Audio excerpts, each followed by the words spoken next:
오늘 하나님의 말씀은 마가복음 16장 1절에서 14절까지 말씀입니다. 신약성경 84쪽에 있는 마가복음 16장 1절부터 14절까지 말씀, 조금 길지만 우리 다 같이 한 목소리로 같이 읽겠습니다. 마가복음 16장 1절에서 14절까지 말씀입니다. 안식일이 지남에 막달라 마리아와 야고보의 어머니 마리아와 또 살로메가 가서 예수께 바르기 위하여 향품을 사다 두었다가 안식 후 첫날 매우 일찍이 해 돋을 때에 그 무덤으로 가며 서로 말하되 누가 우리를 위하여 무덤 문에서 돌을 굴러주리요 하더니 눈을 들어본즉 벌써 돌이 굴려져 있는데 그 돌이 심히 크더라.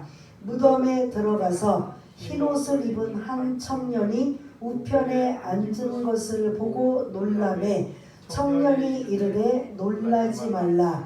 너희가 십자가에 못 박히신 나사렛 예수를 찾는구나. 그가 살아나셨고 여기 계시지 아니하니라. 보라, 그를 두었던 곳이니라. 가서 그의 제자들과 베드로에게 이르기를 예수께서 너희보다 먼저 갈릴리로 가시나니 전에 너희에게 말씀하신 대로 너희가 거기서 배우리라 하라 하는지라. 여자들이 몹시 놀라 떨며 나와 무덤에서 도망하고 무서워하여 아무에게 아무 말도 하지 못하더라.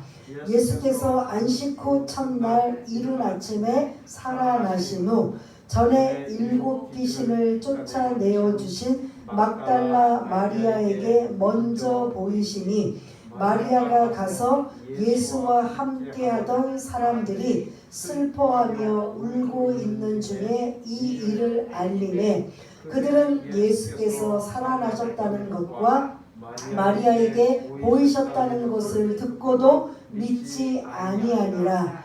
그 후에 그들 중 2 사람이 걸어서 시골로 갈 때에 예수께서 다른 모양으로 그들에게 나타나시니 2 사람이 가서 남은 제자들에게 알리었으되 역시 믿지 아니하니라.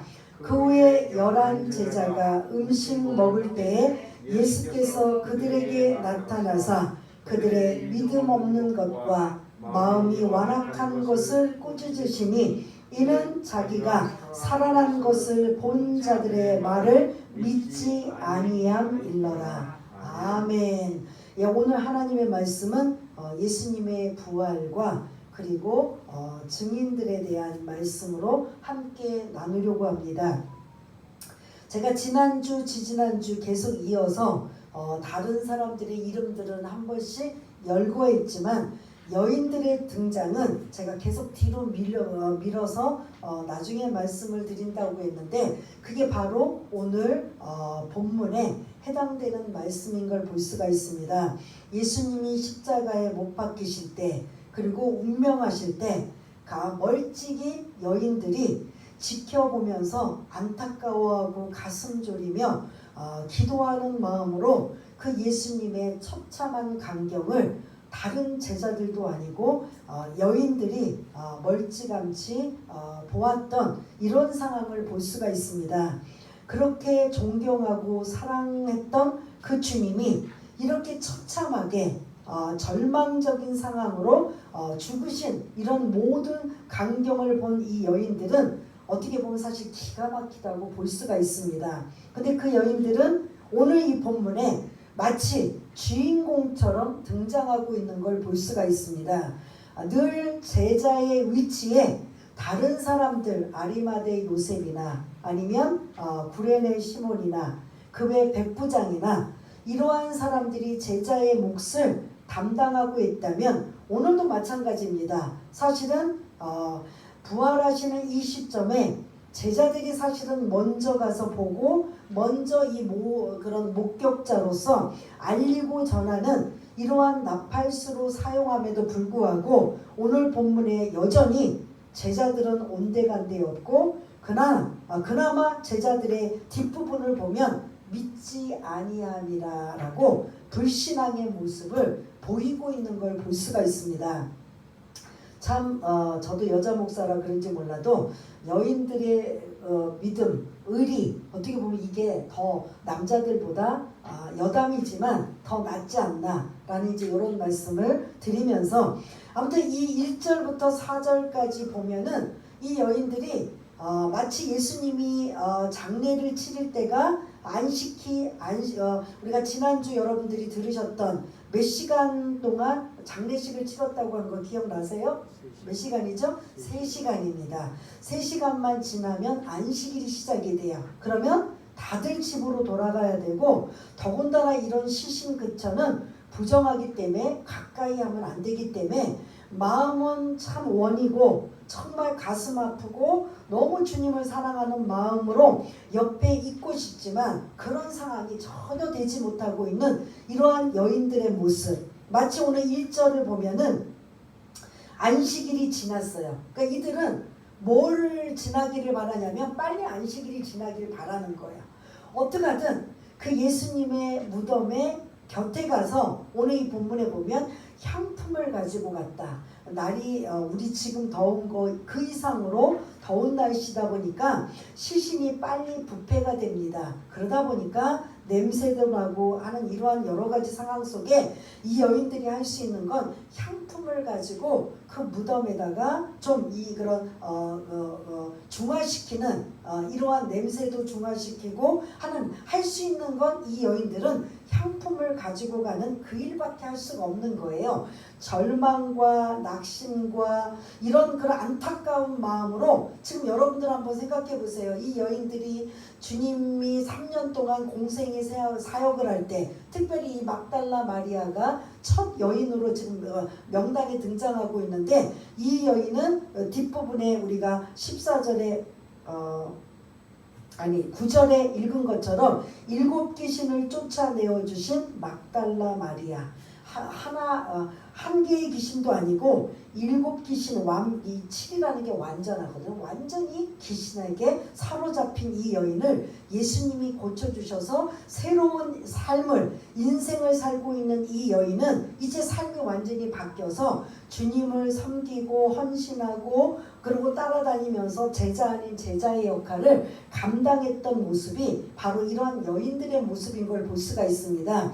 이 여인들이 그 주님을 따라다니며 기대와 소망과 그리고 기쁨과 감사로 함께했던 이러한 시간들을 여러분들이 한번 연상하며 어느 날 갑자기 잡혀가시고 십자가에 못 박히시고 처참한 몰골로 저주나 받을 그러한 대상인 십자가에서 죽으셨다고 생각하고 저와 여러분들이 오늘 이 3명의 여인들이라는 그런 끔찍히 주님을 사랑하는 존경하는 흠모하는 이러한 마음으로 지켜보고 있다면 여러분들 마음은 어떨까? 그러니까 우리가 이제 성경을 읽으면서 한번 감정이입을 하며 이건 성경이니까 이렇게 흘러가는구나 라고 생각하실 게 아니라 내가 이 막달라 마리아의 여인의 입장으로 그 무덤을 향해 가는 이 심정이 어떨까? 기쁨이겠어요? 감사겠어요? 환희와 소망과 희망이겠어요? 완전 반대예요. 허무하고 비참하고 절망감이고 그렇게 주님을 따라다니면서 행복했던 그 순간들은 이제 하루아침에 없어져 버리는 절망감과 낙심과 비참함과 허무함과 앞으로 이들이 어떻게 살아야 될지 정말 막막할 수밖에 없는 그러한 최악의 상황을 지금 가지고 있는 게 바로 이 여인들의 모습이라고 볼 수 있습니다. 그럼에도 불구하고 제자들이 정말 가장 먼저 앞서서 해야 될 이 일을 지금 안식 후 첫날 2절을 보면 매우 일찍이 해 돋을 때 새벽이라는 소리죠. 이제 안식 후 첫날은 안식일까지는 모두가 이제 집안에 있어야 되고 이동하는 걸 금지시키고 있는데 안식 후 첫날 새벽부터는 자유롭게 이동할 수가 있는 거예요. 이 여인들이 그렇게 3일 동안 꼼짝없이 집안에서 있으면서 무슨 생각을 했을까요? 우리 빨리 안식 후 첫날이 되면 빨리 주님이 묻혀있는 무덤으로 갑시다. 그래서 우리가 할 수 있는 거 뭐지요? 지금까지 사랑받고 그분을 존경하고 그렇게 따라다니며 말씀을 사모했던 그들이 할 수 있는 건 향품을 가지고 가서 주님 앞에 드리는 거, 이거밖에 없다라는 그런 어떻게 보면 열정과 사랑과 순수한 마음은 있었지만 이들 안에는 뭐가 없었을까요? 오늘 예수님이 지금 어떤 장면인 거죠? 예수님이 지금 뭐 하시는 장면이에요? 부활하시는 장면. 이 부활하시는 장면에 이 여인들의 생각에는 예수님이 부활하실 거야, 이 생각은 단 1%도 갖지 못했다는 거죠. 그냥 평범하게 우리가 존경하고 흠모하고 사랑했던 그분이 저렇게 정말 기가 막히게 죽으시고 장사 지냈던 이 모든 상황에 우리가 할 수 있는 건 그분 앞에 향품을 가지고 가서 드리는 것밖에 없다. 그런 마음으로 절망적인 마음과 그런 어떻게 보면 비참함과 허무함과 이제 소망이 없는 거예요. 사실은 뭐가 없으니까 주님이 이제 다시 살으실 어떤 것도 없는 거잖아요. 그러다 보니까 소망도 희망도 없는 이 상황에 그들이 할 수 있는 건 그래도 어떻게 보면 마지막이라고 생각하고 향품을 가지고 있는데, 제가 여기까지 말씀을 드리는 상황에 이 여인들에게는 부활은 지금 전혀 없는 거예요.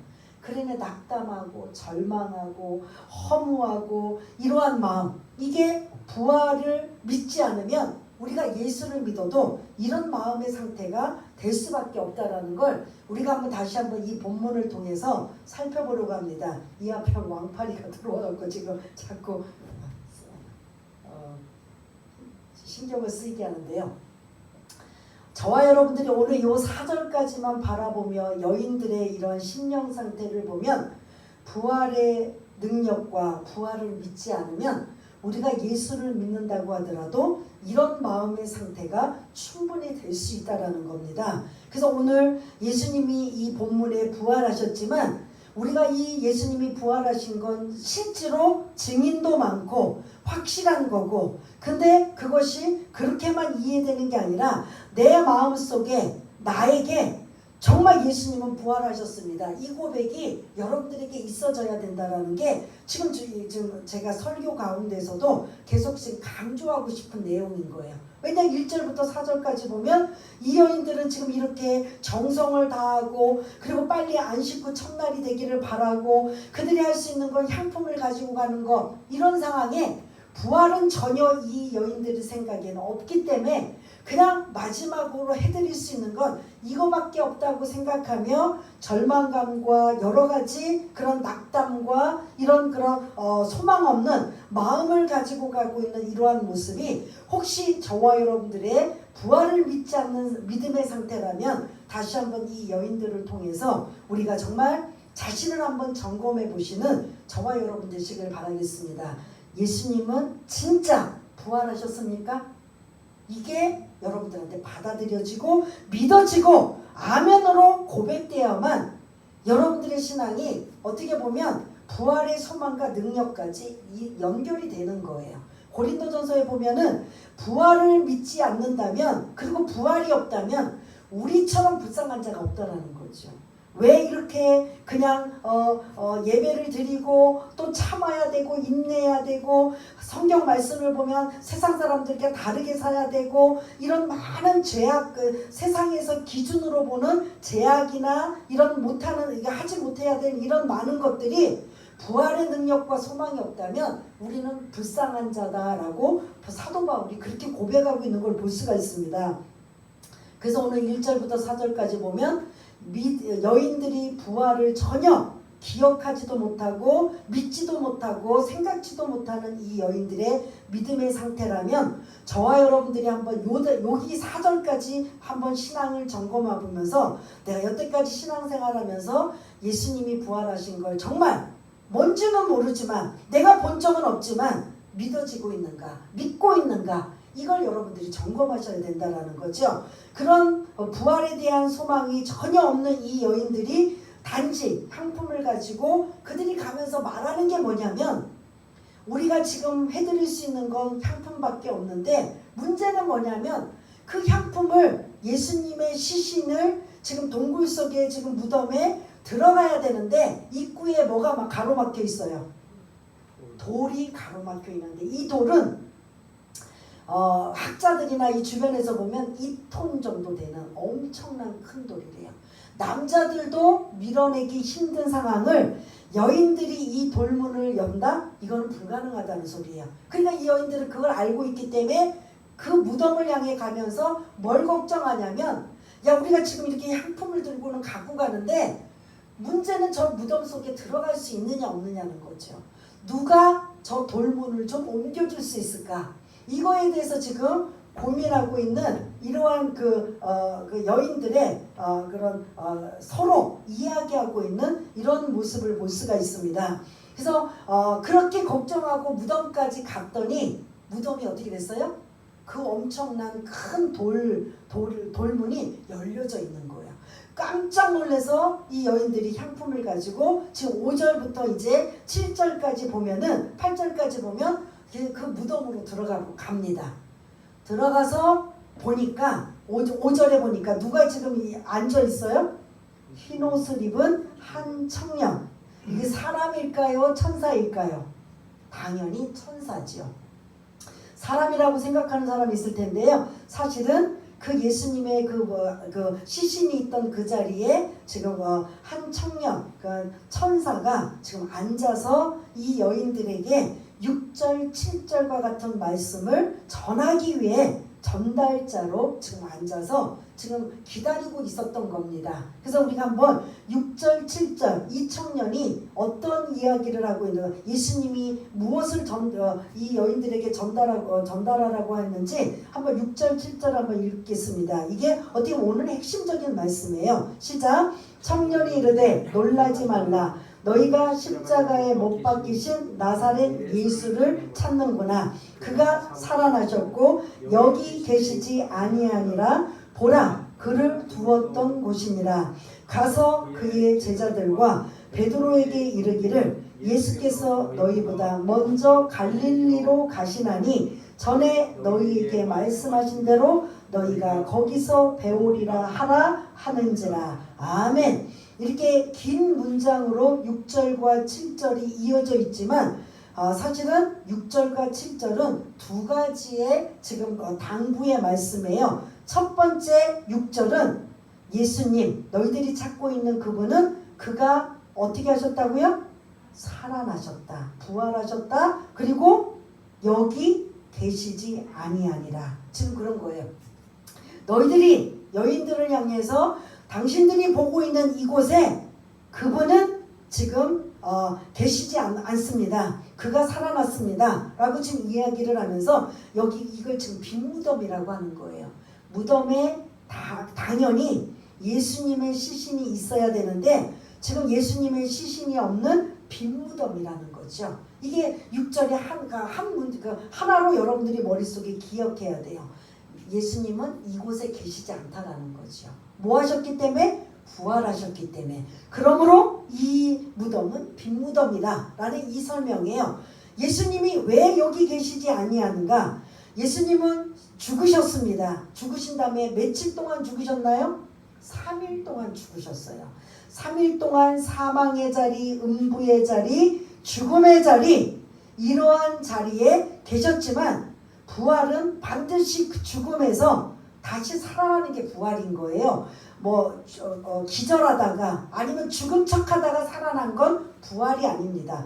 완전히 죽은 상태, 완전히 이제 더 이상 살아날 수 없는 불가능한 상태를 죽은 상태라고 한다면 이 청년이 하는 이 말뜻은 뭐냐면 그는 살아나셨고 여기 계시지 아니하니라. 왜냐하면 예수님이 이 마가복음 우리가 이제 16장 다음 주면은 이 마가복음을 이제 마무리하게 되는데요. 예수님이 제자들에게 3번이나 인자가 고난을 받을 것이고 그 다음에 십자가에 죽을 것이고 그 다음에 뭐 할 것이다? 다시 3일 만에 살아날 것이다. 이거를 8장 31절, 9장 31절, 제가 이렇게 31절이 똑같으니까 외우고 있어요. 10장 33절, 34절 예수님이 3번이나 제자들에게 당부하셨던 말씀이에요. 나는 인자는 고난을 받고 그 다음에 그 고난이라는 게 이제 그 십자가에 달리기까지 갖은 수모와 멸시와 치욕과 수욕, 굴욕, 수치 이런 모든 것들이 이제 하나의 고난이라면 고난을 받으시고 십자가에 죽으시고 3일 만에 다시 살아날 것이다 라는 걸 3번이나 말씀하신 그대로 여기 계시지 아니하리라. 그러니까 예수님이 말씀하신 그게 그대로 지금 성취되신 걸 볼 수가 있습니다. 그분은 부활하셨다. 그분이 그렇게 8장 31절, 9장 31절, 10장 33절, 34절에 말씀하신 대로 그는 살아나셨고 여기 계시지 아니하니라. 이 사망의 자리에 더 이상 있을 필요가 없다라는 거죠. 왜 있었던 거죠? 우리의 죄값을 대신 치르시기 위해 죽으셔야만 했기 때문에 우리의 영혼을 구원하시기 위해서 하나님 아버지의 뜻에 철저히 순종하시기 위해 이 십자가에 죽으셨지만 죽으셔서 완전히 장사되고 그런 사망의 자리까지 가지만 여기서 끝난다면 더 이상 우리가 예수 믿을 필요가 없는 거죠. 십자가의 죽음밖에 없는 거죠. 그건 늘 전에도 말씀드린 것처럼 이건 웬만한 의인이나 웬만한 아주 특별한 그런 도덕적인 사람은 이렇게 뭐 공자나 석가모니나 이런 아주 그런 사람도 여기까지는 할 수 있어요. 죽음. 그러나 어느 누구도 그 3일 만에 다시 부활하시고 살아나는 일은 예수님밖에 없다라는 거죠. 우리가 이 능력, 이 부활의 소망을 가지고 예수를 믿는 거기 때문에 앞에서 4절까지 말씀드린 여인들의 절망의 상태, 비참한 상태, 앞으로 어떻게 살아야 될지 허무하고 막막한 이러한 상황이 십자가의 죽음의 상태였다면 부활의 소망과 다시 그 절망이 희망으로 바뀌고 사망이 생명으로 바뀌고 그리고 소망과 비전과 기쁨과 한의는 부활의 능력을 통해서 나타난다라는 거죠. 그래서 이 십자가의 죽음만 중요한 게 아니라 부활의 능력도 같이 그런 연결이 되어서 십자가와 부활은 뗄래야 뗄 수가 없는 거죠. 그래서 초대교회에 많은 그런 제자들이나 이런 복음을 선포할 때 예수님의 설교는 십자가와 부활의 설교예요. 다른 거 없어요. 거기다가 뭐 우스갯소리 예야 이런 게 아니라 딱딱하고 지루해도 엑기스인 십자가와 부활에 대해서만 설교들이 하는 것처럼 오늘 이 예수님께서 우리의 죄 문제로 인하여 죽으셨지만 사망의 자리에 계셨지만 이제 그는 살아나셨고 여기 계시지 아니하리라. 사망의 자리에 생명의 자리로 옮기셨고 절망의 자리에서 희망의 자리로 옮기셨고 그래서 비전과 소망과 기쁨과 한의로 그분은 부활하셨다. 이게 이제 오늘 6절의 말씀이라면 7절 말씀은 또 다른 말씀이에요. 그렇게 예수님이 부활하셨다라는 6절의 말씀이라면 7절은 가서 그의 제자들과 베드로에게 말하라. 예수께서 너희보다 먼저 갈릴리로 가시나니 전에 너희에게 말씀하신 대로 너희가 거기서 배우리라 하라 하는지라. 예수님이 지금 어디서 기다리신다고요? 부활하신 예수님이 갈릴리에서 지금 먼저 가서 기다리고 계시니 너희들은 그곳에 가서 그 부활의 주님을 만나라. 지금 이 당부의 말씀이 7절의 말씀이에요. 왜 갈릴리일까요? 예수님이 갈릴리에서의 사역 그리고 예루살렘에서의 사역 중간중간에서 이렇게 사역을 하셨는데 왜 특별히 예수님은 갈릴리로 가셨기 때문에 너희들이 그곳에서 다 집합하라는 소리예요. 11명의 제자들을 여인들에게 지금 부탁하며 제자들 그리고 특별히 수장인 베드로, 특별히 베드로는 여러 가지 의미인 거죠. 12명의 제자 중에서 어떻게 보면 최고, 어떻게 보면 1순위로 꼽을 수 있고 또 하나 어떻게 보면 베드로가 가장 비참한 상황이잖아요. 이 지금 본문 속에서는 예수님을 모른다고 부인하고 아주 부끄러운 모습을 보였던 이 베드로, 특별히 주님은 그를 회복시키시고 요한복음 21장에 보면 요한의 아들 시몬아 네가 나를 사랑하느냐라고 3번이나 질문했던 이러한 상황을 보면 베드로를 회복시키기 위해 용서하시고 사랑하시고 그를 다시 사용하시기 위한 그 주님 부활의 주님의 계획을 지금 우리는 이제 이미 요한복음을 통해서 알고 있지만 여인들에게 이 천사가 지금 당부하는 게 뭐냐면 빨리 제자들에게 알려라. 다 어디에 집합하라고요? 갈릴리에 먼저 부활의 주님이 가 계시니 너희들 거기서 빨리 가서 만나라는 소리예요. 왜 갈릴리인가? 여러분들이 이제 묵상하시면서 저 한번 생각해 보면 정답은 어떤 건지는 모르지만 한번 유추해 본다면 제자들은 어디서 만났어요? 예수님이 제자들을 처음에 만난 지역이 어디예요? 갈릴리예요. 어부 출신으로 고기 잡는 이들을 예수님이 그 갈릴리에 다니시면서 나를 따르라. 그리고 이 이들을 제자로 부르셨던 지역이 갈릴리인 걸 볼 수가 있습니다. 그리고 그 제자들을 부르시고 그 갈릴리에서 오랫동안 많은 사역을 하나님 나라의 말씀을 천국의 말씀을 전파하시고 그리고 병든 자, 귀신 들린 자 이런 치유 사역 이러한 일들을 이 갈릴리에서 이 제자들과 함께 보여주시고 가르쳐주시고 또 나가서 전도하게 하시면서 그런 함께 사역했던 장소가 갈릴리 지역인 걸 볼 수가 있습니다. 그래서 저는 이 너희보다 먼저 갈릴리로 부활의 주님이 가셨고 그리고 너희들이 그곳에 그 주님을 만나기를 원한다라고 하는 이 7절의 당부의 말씀을 왜 갈릴리인가? 다시 시작하자라는 거죠.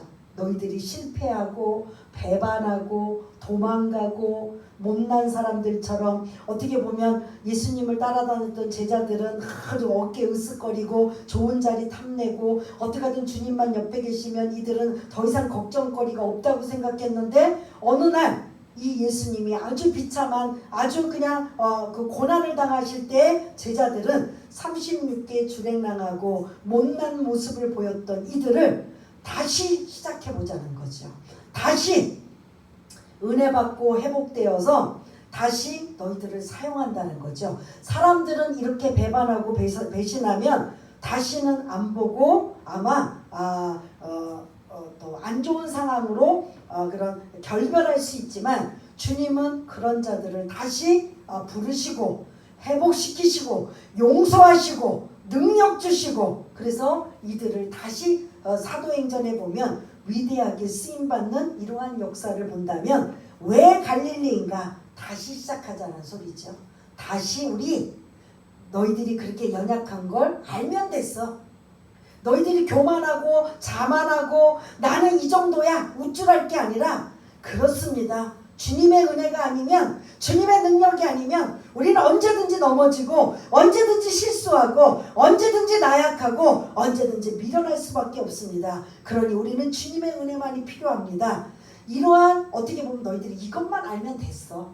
이게 어떻게 보면 다시 시작하자는 의미일 수 있어요. 잘나고 똑똑하고 완벽하고 한 번도 실수 안 하고 그렇게 그런 사람을 하나님은 쓰시는 게 아니라 때로는 넘어지고 실수하고 그리고 배신하고 그리고 아픔을 주었지만 그들을 다시 끌어안으시고 또 회복시켜 주시고 포용하시면서 다시 시작해보자. 그래서 그들이 어떻게 돼요? 그 부활의 주님을 만난 이후에 순교 목숨은 이제 두렵지가 않은 거예요. 지금 예수님이 고난당하고 십자가에 못 박을 때는 자기 목숨이 두려워서 36개 주량랑 쳤던 이 제자들이 부활의 능력, 부활의 소망, 부활의 주님을 만난 이유는 어떻게 해요? 그 뒤부터 사도행전의 역사가 초대교회가 탄생되며 그들은 목숨 걸고 거의 요한만 빼고 나머지 10명의 그 제자들은 다 순교하며 이렇게 복음을 전했던 이런 걸 볼 수가 있습니다. 사실은 이 8절까지가 마가복음의 마무리예요.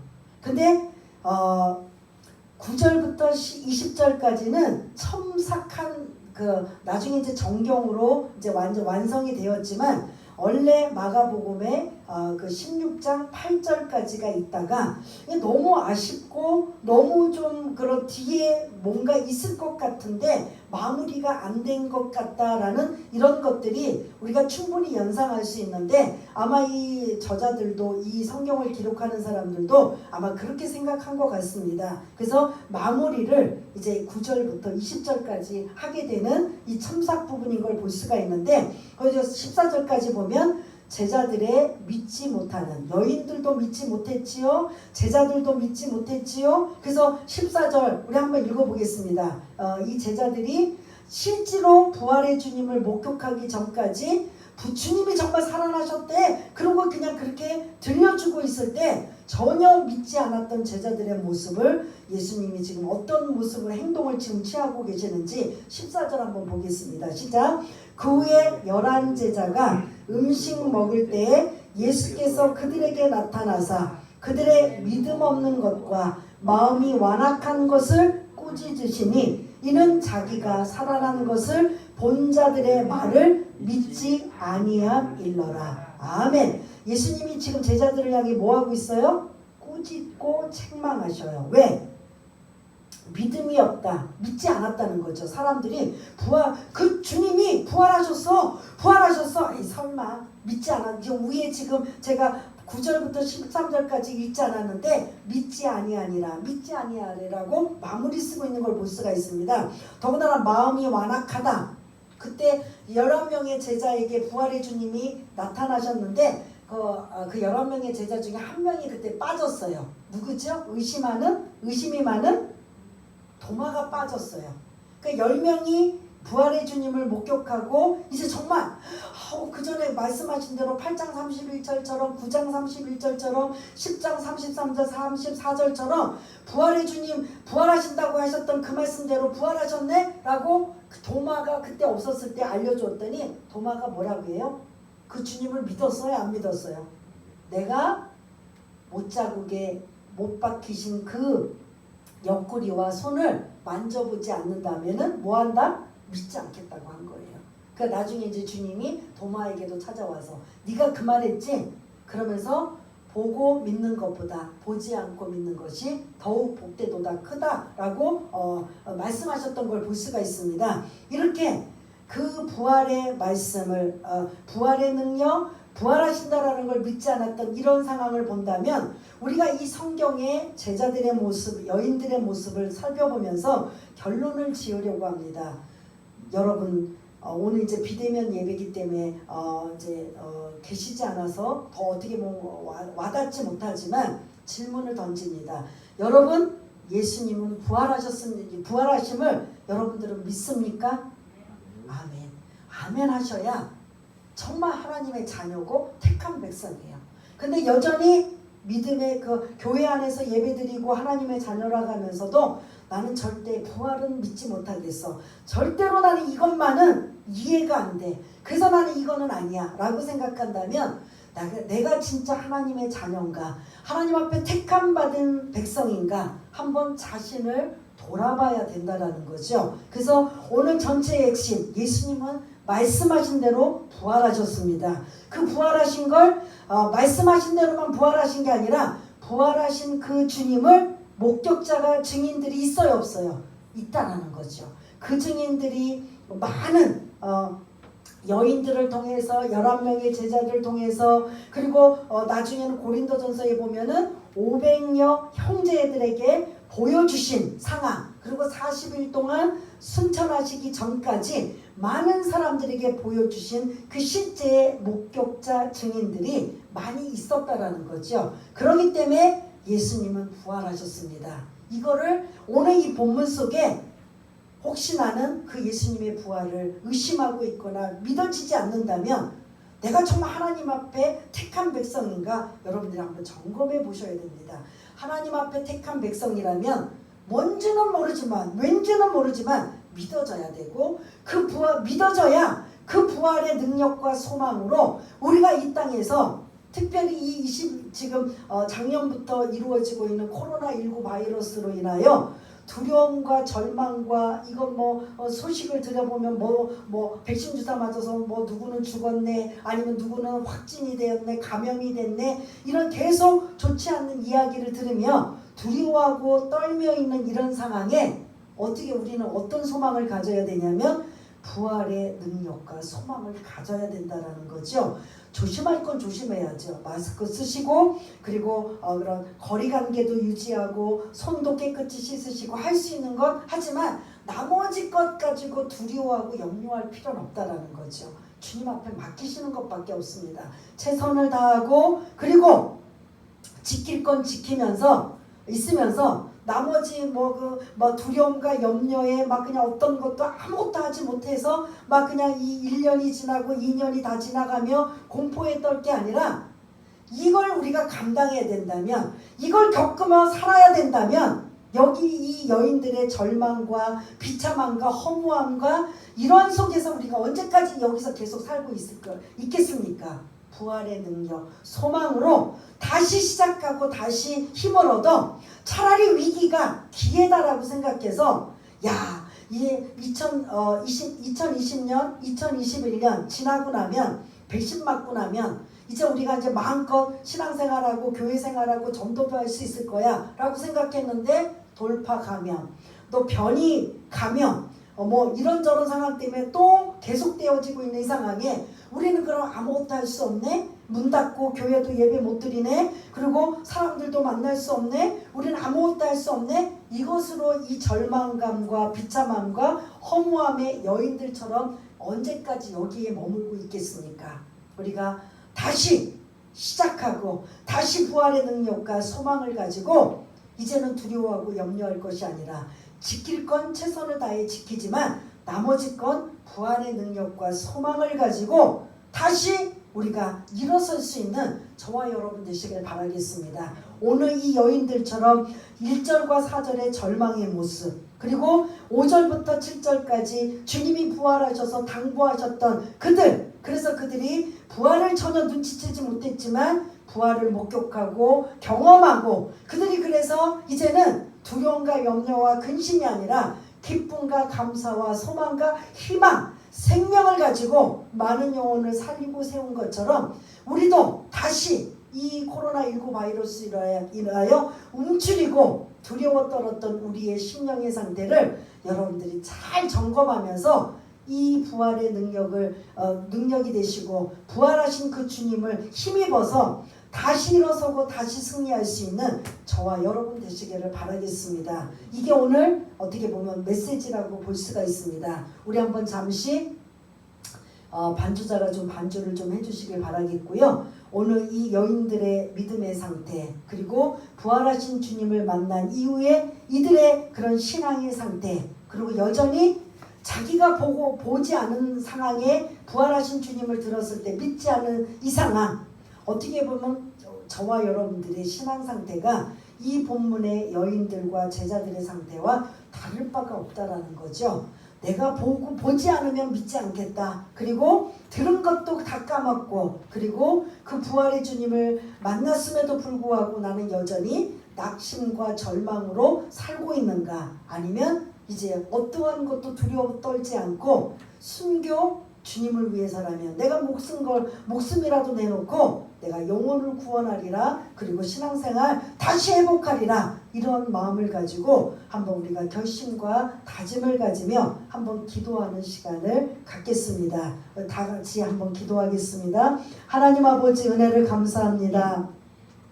마가복음 16장 이제 다음 주면은 이제 마무리하고 있는 이러한 단계 속에 우리가 다시 한번 예수님이 부활하신 장면을 기억해 봅니다. 우리의 신앙 상태가 이 여인들의 상태는 아닌지요.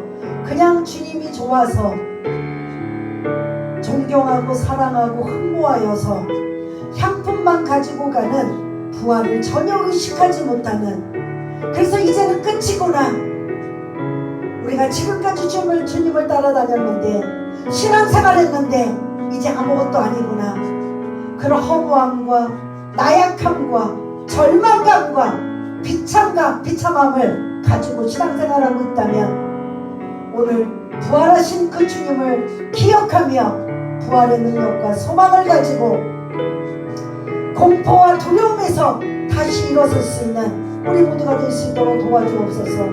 우리가 기억할 건, 잊지 말아야 될 건, 예수님은 부활하셨습니다. 그것이 믿어지고 그 믿음을 가지고 주님이 오시는 그날까지 흔들리거나 요동하지 아니하고 고린도전서 15장 58절처럼 그러므로 내 사랑하는 형제들아 견실하며 흔들리지 말고 항상 주의 일에 더욱 힘쓰는 자들이 되라. 이는 너희 수고가 주 안에서 헛되지 않은 줄 아니라. 아멘. 하나님 아버지, 이 고백처럼 우리의 고백이 코로나19 바이러스로 인하여 신앙이 왔다 갔다 흔들리며 내 이전의 열심과 특심의 신앙은 다 어디 갔는가 잃어버리는 게 아니라 어떠한 상황이라도 부활의 주님을 붙잡고 소망과 능력을 붙잡고 다시 일어서게 하시고 다시 희망을 갖게 하시고 이 계속되는 코로나19 바이러스로 인하여 힘들고 어렵지만 오히려 그 위기 속에 이제 우리의 신앙을 다잡고 정신을 가다듬고 여기서 언제까지 1년 2년 이렇게 버티는 게 아니라 우리의 신앙이 정비하고 점검하여 흔들리지 않고 주님을 향해 십자가와 부활의 능력으로 살아갈 수 있는 우리 모두가 될 수 있도록 주님 도와주시옵소서.